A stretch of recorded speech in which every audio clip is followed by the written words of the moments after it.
நேரம் இந்நாளில் சாலை அத்தனை அழகாய் மாறும்.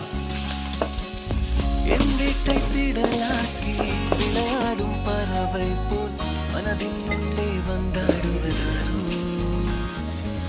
என் சுவாசாரையாகி என்னை தாங்கும் உடலாகி உயிர் வாழ கூட்டிச் செல்வது யாரோ.